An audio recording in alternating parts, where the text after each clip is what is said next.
ఇదిగోండి ప్రశ్న 16. ఇది మనల్ని నేరుగా హాల చక్రవర్తి ఆస్థానానికి తీసుకెళ్తోంది. అక్కడ ఆయన మంత్రిగా ఉన్న గుణాఢ్యుడు రాసిన గ్రంథం ఏది అనడుగుతున్నారు. మన ముందు 4 ఆప్షన్సున్నాయి. వీటిలో సరైనదేదో కనుక్కుందాం. సరైన సమాధానం బృహత్ కథ. కానీ అసలు విషయం ఏంటంటే ఈ కథ ఇక్కడితో అయిపోలేదు. గుణాఢ్యుడు ఈ కావ్యాన్ని పైశాచీ ప్రాకృతం అనే ఒక ప్రత్యేకమైన భాషలో రాశారట. అప్పటికే అది చాలా అరుదైన భాష. ఇది వేల కొద్ది కథల సమాహారమన్నమాట. కానీ బాధాకరమైన విషయమేంటంటే ఆ ఒరిజినల్ గ్రంథం ఇప్పుడు మనకు దొరకట్లేదు.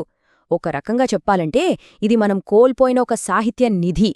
మరి మిగతా ఆప్షన్స్ ఎందుకు కావు కూడా చూస్తే మనకు క్లారిటీ వస్తుంది. మిలింద పన్హో అనేది ఒక బౌద్ధ గ్రంథం. అశ్వఘోషుడు రాసిన బుద్ధచరిత, అలాగే భాసుడు రాసిన స్వప్నవాసవదత్త ఇవి కూడా చాలా గొప్ప రచనలే. కానీ వీటిని రాసింది గుణాఢ్యుడు కాదు. సో మన సమాధానం బృహత్ కథ అని చాలా స్పష్టంగా అర్థమవుతోంది. ఇప్పుడు ప్రశ్న 17. ఇది కొంచెం ట్రిక్కీగా ఉంది. ఇక్కడ శాతవాహన కాలం నాటి మహిళల గురించి 4 వాక్యాలిచ్చారు. వాటిలో 3 నిజం, కాని 1 మాత్రం తప్పు. ఆ తప్పు వాక్యాన్ని మనం కనిపెట్టాలి. ఓకే, ఒక్కో స్టేట్మెంట్ని అనలైజ్ చేద్దాం. మొదటిది, మహిళలు సామాజిక జీవితంలో ప్రముఖ పాత్ర పోషించారు. ఇది నిజం. శాసనాల్లో దీనికి ఆధారాలున్నాయి. రెండోది, వాళ్లు పెద్ద ఎత్తున దానధర్మాలు చేశారు. ఇది కూడా కరెక్టే.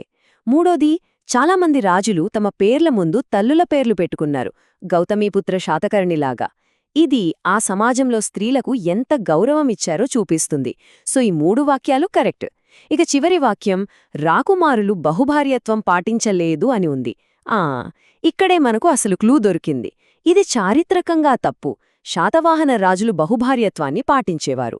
అంటే మనకు కావలసిన తప్పు వాక్యం ఇదే అన్నమాట. అందుకని ఇచ్చిన వాక్యాలలో ఏది తప్పు అని అడిగిన ఈ ప్రశ్నకు సరైన సమాధానం 4వ ఆప్షన్. ఇదిగోండి ప్రశ్న 18.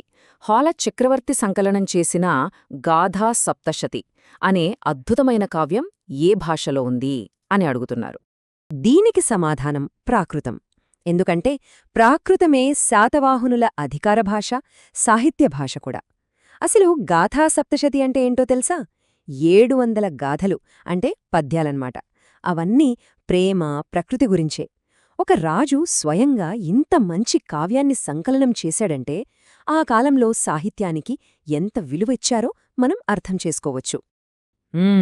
ఇప్పుడు చూడండి ఒక ఇంట్రెస్టింగ్ కనెక్షన్. మనం మొదటి ప్రశ్నలో మాట్లాడుకున్నాం కదా, బృహత్ కథ రాసిన గుణాఢ్యుడు. ఆయన ఈ హాల చక్రవర్తి ఆస్థానంలోనే మంత్రిగా ఉండేవారు. అంటే ఒకే ఆస్థానంలో రాజు ఒక గొప్ప కవి, మంత్రి ఒక గొప్ప రచయిత. ఎంత అద్భుతంగా ఉందో కదా ఆ కాలం. వచ్చేసింది ప్రశ్న 19. ఇక్కడ మనం ఒక చిన్న డిటెక్టివ్ పని చెయ్యాలి. ప్రఖ్యాత గ్రీకు రచయిత ప్లినీ తన పుస్తకంలో ఆంధ్రులు అని ఒక పవర్ఫుల్ జాతి గురించి రాశారు.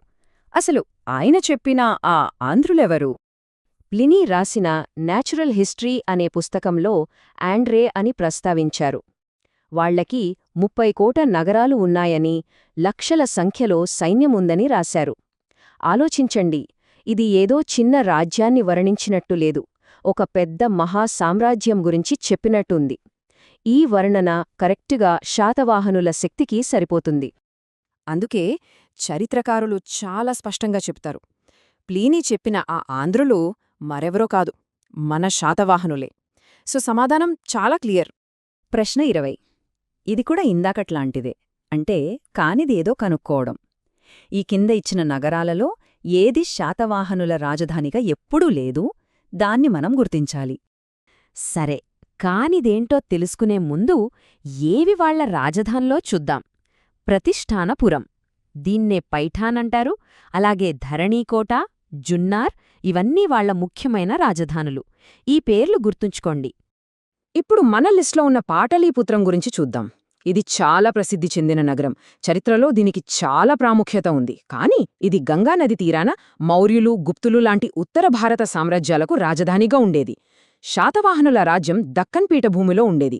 సో జాగ్రఫికల్గా చూసినా పాటలీపుత్రం వాళ్ల రాజధాని అయ్యే అవకాశమే లేదు. కాబట్టి ఇదే మన సమాధానం.